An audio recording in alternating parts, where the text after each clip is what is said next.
Hello YouTube, welcome to my channel, Anna Bella, and today I will be reviewing Adolescence, the new Netflix show. I have waited to do my review because there's been all sorts of ridiculous comments, some good, some helpful, some not helpful. Trigger warning. I'm just going to put that out there. This review comes with a trigger warning because it's Netflix Adolescence that I will be reviewing. Let's get to it because some of the show was brilliantly done. Hello, this is my episode 1 review of Netflix's Adolescence. Trigger warning. Okay, episode 1 should be watched by everybody who is age 10 and over in the United Kingdom of Great Britain and Northern Ireland. Why am I saying that? Because the age of criminal responsibility in the UK is 10 years old. And this episode is unique as it follows the perpetrator or the supposed perpetrator of the crime from the time that they are arrested to them being booked in. And it also explains what a reasonable or responsible adult is to a person who's being arrested who is classed as a minor or is appeared not to have mental capacity. We will get on to all of these points.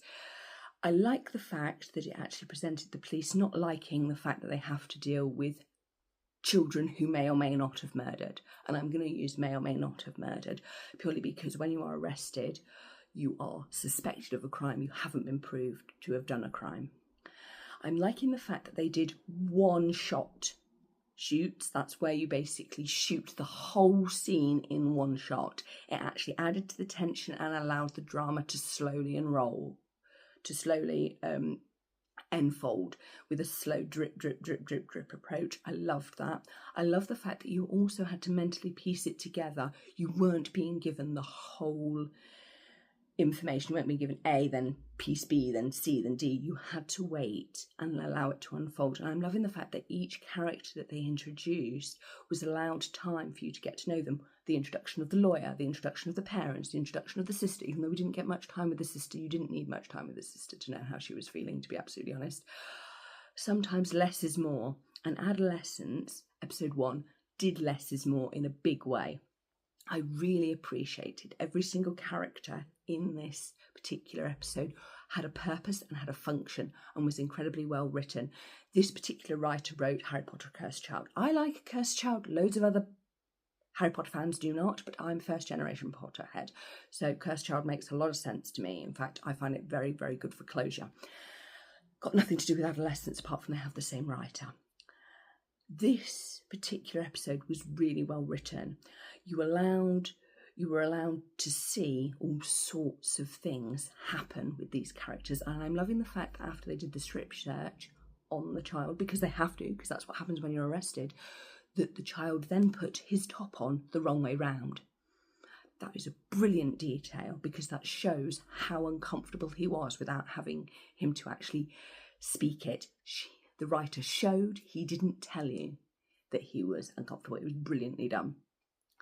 Episode 1, I'm giving 5 out of 5. It was brilliant, and this is the only one that I would be happy to show children who are 10 and over because they need to know if you get arrested, this is what happens to you. Anyway, on to episode 2.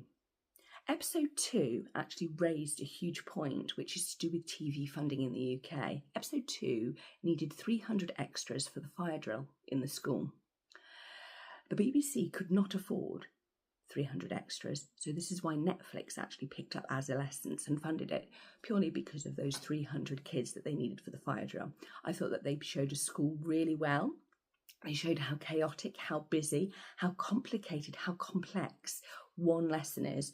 You learnt a lot as you followed the two detectives through the school. I'm loving the fact that the detectives talked about their own school experience, and back to episode 1, I'm loving the fact that the police actually talked about their dislike of dealing with cases that involve children and young people because it's far more complex for them. It isn't clear-cut as it is with adults who are over 18 because they're dealing with people whose prefrontal cortexes haven't knitted together, so they've got to get the evidence out of them in ways that to them seem foreign, but that's because they're adults and they don't deal with children and young people and teenagers all the time.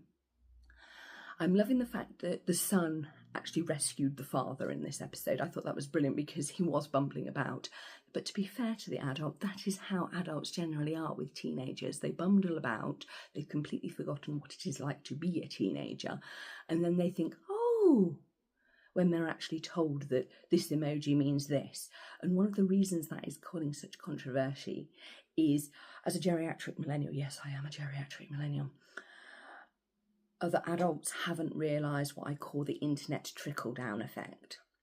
Something gets really popular with adults online, it then goes down to the 15-year-olds, and then it goes down to the 12-year-olds, and then it goes down to the 7-year-olds, and that's why you have that annoying hiya thing, which actually came from porn. That was, yeah, and it trickled down to the kids going hiya, and you're like, oh, face and palm, and it gets twisted from its original context into a new context when children and young people get hold of it.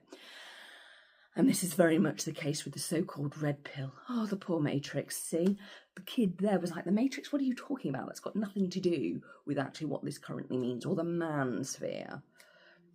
I would like to point out that the first incel was actually a female Canadian student who was a lesbian and bi, and she started a blog because she wanted to connect with other young people who were like her, who she found were lonely and couldn't connect and find a romantic partner. So she started a website to try and get people connecting because she felt that she was in a cell, that she was isolated, that she was forced to be involuntary celibate, which is another issue, the loneliness epidemic that's going on with adults, that I think is actually really crucial to all of this, because this is happening. You've got adults who are trapped alone in their rooms online. This is also being a template that young people are also copying, because that's the template that society has now forced upon us. And now we've got these ridiculous views that men should be men, and I'm not even going to get into going into the Christian nationalism that is cracking off in America, because I'm actually rather pleased that the Tate brothers have gone back to Romania to face charges, because there's a case against them being built in the UK and there's a case against them being built in the USA. But I'm pleased that they're back in Romania to face charges properly, because that's the only way that you can get through whatever charges they're facing. And they need to get that issue cleared up in court, because that will allow society as a whole to then be able to deal with the so-called manosphere and the red pill. Adolescence is not actually based on one case or one crime. It's based on many cases of young people stabbing another young person for a whole variety of what adults would look at completely ridiculous reasons, but it's because of this. They haven't got a prefrontal cortex that knitted together. Issues that are important to young people are not important to adults, because we're busy trying to pay bills. And the peer pressure has gone, and we're no longer worrying about what's cool or what's trendy. Even that has changed, you know. So you haven't got this. And I mean, I know that there used to be this whole, oh, you're a virgin, you're going to stay a virgin. That's what young people are using the term incel to mean. It has been taken over by men who blame women, you know, this 70-20, you know, I can't even explain that concept, because that is completely irrational and doesn't make any sense to me as a human being. So I'm not going to repeat it. I'm just like, what? That's illogical, mate. If somebody doesn't want to go out with you, it means they don't want to go out with you. What we need to be better at as a society is coping with people that have got different views to ourselves, and actually allowing those people to have their different views and not tread on them. And 3, understanding no means no and yes means yes. If I've said no to chocolate ice cream but yes to vanilla ice cream, I want to eat the vanilla ice cream. Unconscious people don't want tea, or don't want a spicy scone, which is the updated version of unconscious people don't want tea. Check out that video. That's very important, because it talks about consent. And we all, whether we are 10 years old or 39 or 55 or 84 or 44 or whatever, need to understand consent on many levels. And we actually need to understand no means no. Somebody does not want a yellow folder, they want a green folder. But if it's the geography folder that has to be yellow, you're going to get the yellow folder. Anyway, back to episode 2. I really love the scene with the dad, who is the detective, and his son, and him explaining it, because I've felt so often that adults just bundle about and don't understand that the online world is also real life now. We are both have face-to-face interaction, but we also have online interaction, and they are treated the same in law. There is no difference, and that's a really important concept. I liked episode 2. I thought it was really well done. The kids were on point. Such brilliant acting. On to episode 3, which was controversial. But I want to say something that is going to unpick that episode, because this is the episode where, it's 9 months in. Jamie is now in a juvenile detention centre, training centre, waiting for his trial to happen, and the psychologists are in because they want to get a better understanding, because when you're young, what happens is if you're charged of a serious crime, psychologists will come, put a report together about your personality and your profile and your traits that will give the judge, that will go to the judge, because then he'll be better at guiding the jury what your sentence should be based on this psychological report, which is so important. And it's interesting that they sent a male psychologist first, but the male psychologist wasn't getting anywhere, so they then sent this female psychologist, because the male psychologist, I suspect, said, we need to see how he reacts to another female, because, and it was interesting that Jamie himself said it, oh, can I have the man back because it's easier? And he felt trapped. And in a way, Jamie is right, he is trapped, because he's waiting to go on trial. And all people in the prison system feel that they are trapped when these people come to see them. So they've got to be really careful about what they say and what incriminating things they may or may not say. So that's understandable. I will say this, I really liked the end of episode 2 where the dad came and brought those flowers to the girl, to the victim. I love the fact that we didn't know much about her, because it actually allowed all the other issues that go on to speak. Because if you'd have followed the female victim, and normally in these criminal things you start with the body and then you work backwards and you piece together the victim's life, but this actually followed the perpetrator to piece together what caused him to do this crime. You're never going to truly understand why somebody murders somebody. You just aren't, because there's usually 2 reasons. 1, crimes of passion, which are done in the heat of the moment, or 2, they're premeditated. If you're dealing with serial killers, which is a person that's killed 3 or more people, that's a whole different other profile. Children and teenager crime like this, where they stab each other in the park over a can of pop at the time, isn't necessarily over that can of pop. There will have been other incidents leading to this stabbing. And that's what makes it so difficult, because you're dealing with children who don't necessarily speak the same language as adults. And that's worrying, because the online world is the real world and the real world is the online world. They both legally are treated the same. Anyway, back to episode 3. It was really interesting what she was doing, the fact that she was giving him time to process, to check his understanding of my understanding of my understanding of his understanding of their understanding of the events that led up to this, why he did what he did. And it was truly chilling. His performance, that child actor, was brilliant. Absolutely brilliant. And actually, I'm loving Princess Anne, because that's where I know her from. She played Princess Anne in The Crown. The psychologist was brilliant. I found the trainee prison guard annoying, but he was actually asking the questions so that for a drama to make it work. Not all prison guards would act or work like that. And just putting that out, that was done as a dramatic device to enable the audience to have some understanding of what was going through her mind. I loved the scene where she was staring at the screen watching Jamie in that room, and she was being interrupted, because that was just fascinating. She was being interrupted by the patriarchy, that she was watching the patriarchy. Fascinating. And when he knocked that cup and flew off the handle, and then when the guy said, Jamie, and he calmed, and he only responded to the male authority then, and then he had to be bundled out afterwards. Truly terrifying.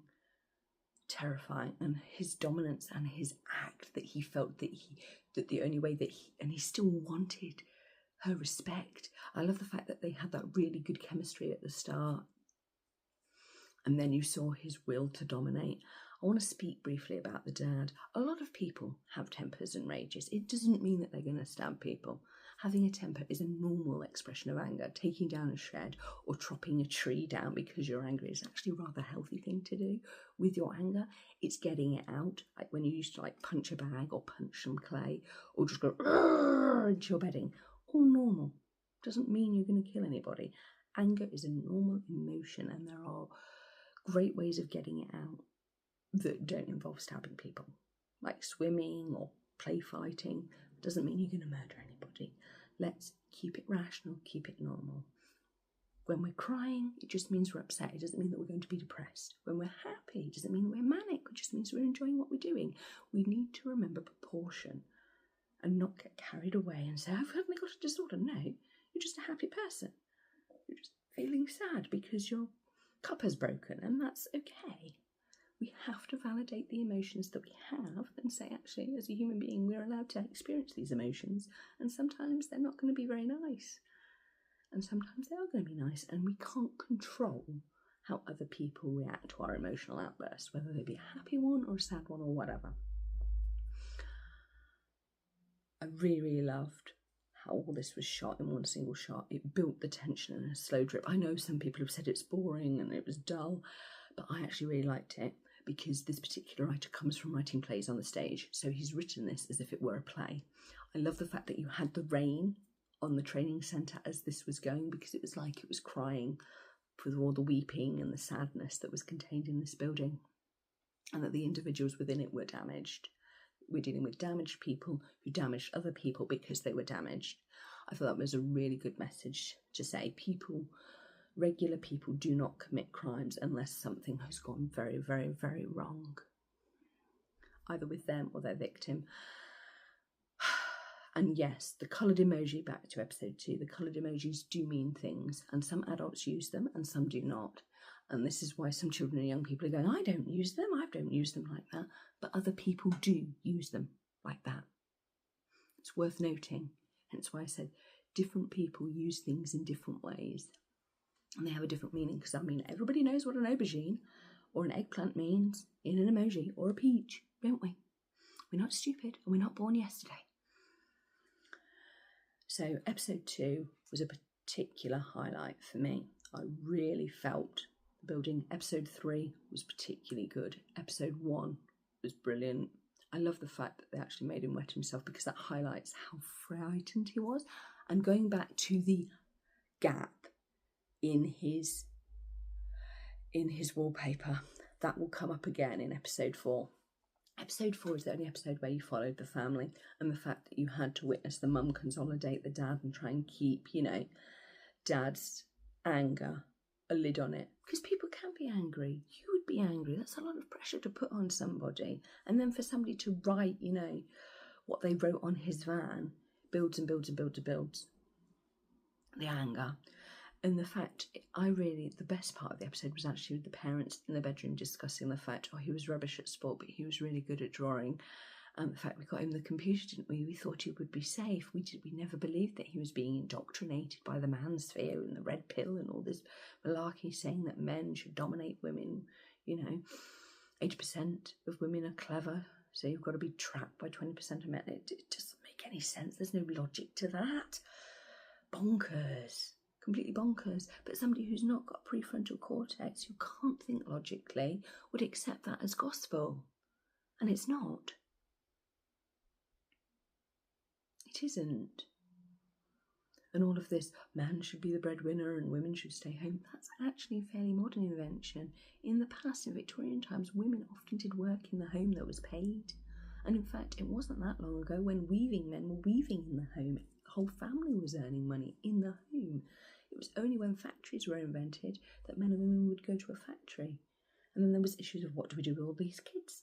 Well, we're clearly going to pay the 5-year-old to have the baby on the back all day. We'll pay her a penny. Yeah. I really liked the fact that this series is a way into all of these different issues. How do men and women relate to each other? How do we relate to the online world? We've got to wake up and realise what we do on the online world is exactly the same as doing something in real life. Because that's how the law looks at it. There's no way around that. Overall, 5 out of 5 for Adolescence. No, it is not based on any crime. It is based on many different crimes. And no, the race of the perpetrator hasn't been changed. Those are lies. They are not true. That is why I've waited so long to do this review.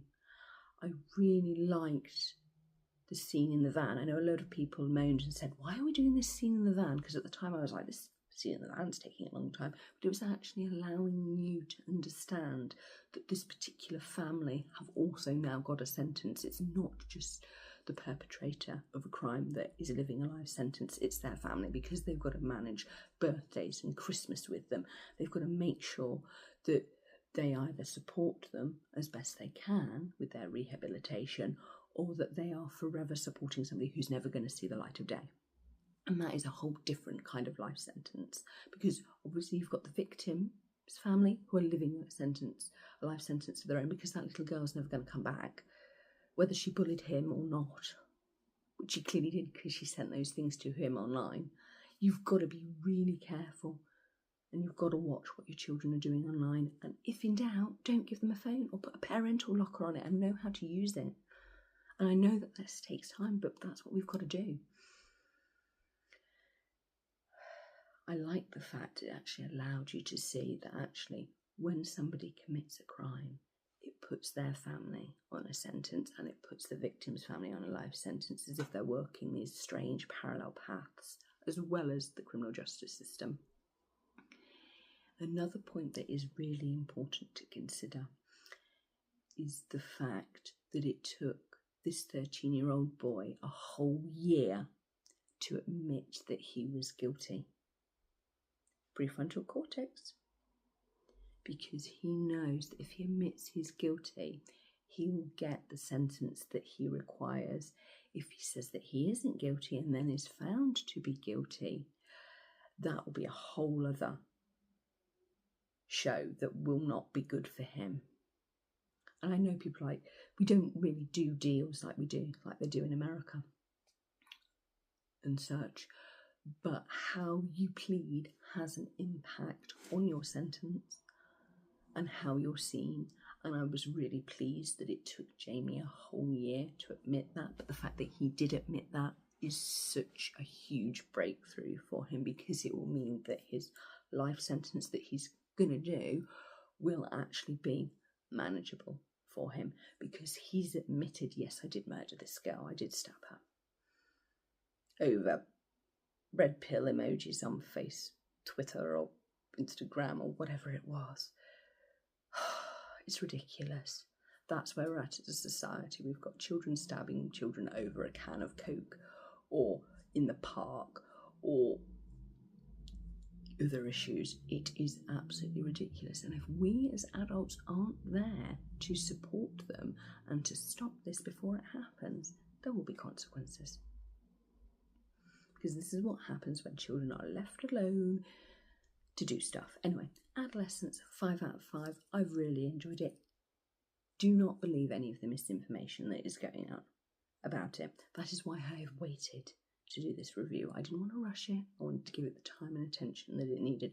First episode, I believe that everybody over the age of 10 in the UK should watch. After that, they don't have to.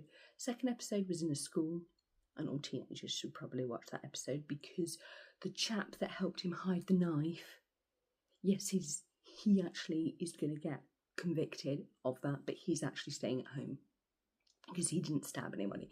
It's the violence that elevates a crime.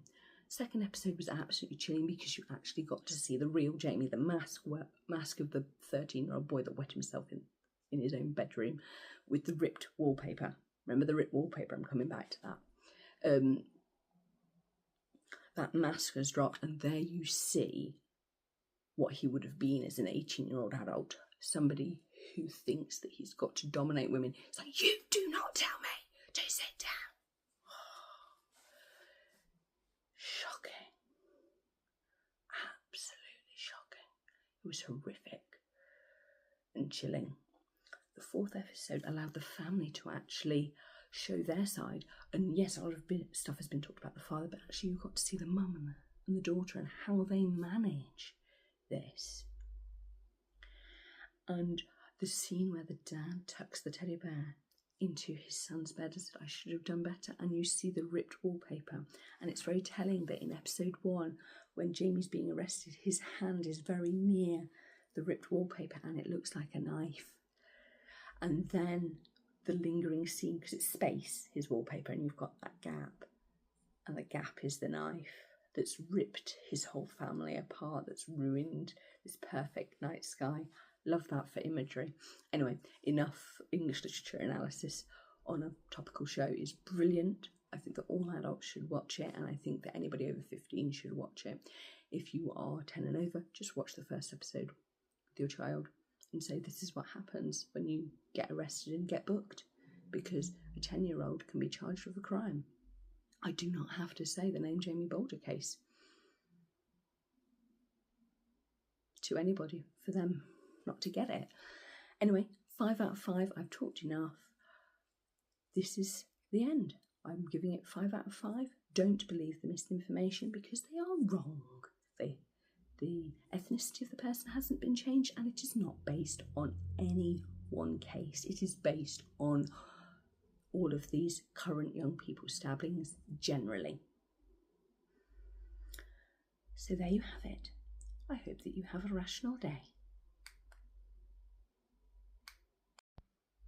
Well, I hope you enjoyed my full review of all 4 episodes of Netflix's Adolescence. Please like, comment and subscribe, and don't forget to check the links in the description for places where you can find reliable help about any of the issues raised. Thank you so much for watching my review, and don't forget to like, comment and subscribe, and stay safe where you are. And remember, if it's not rational, it ain't going to do you any good.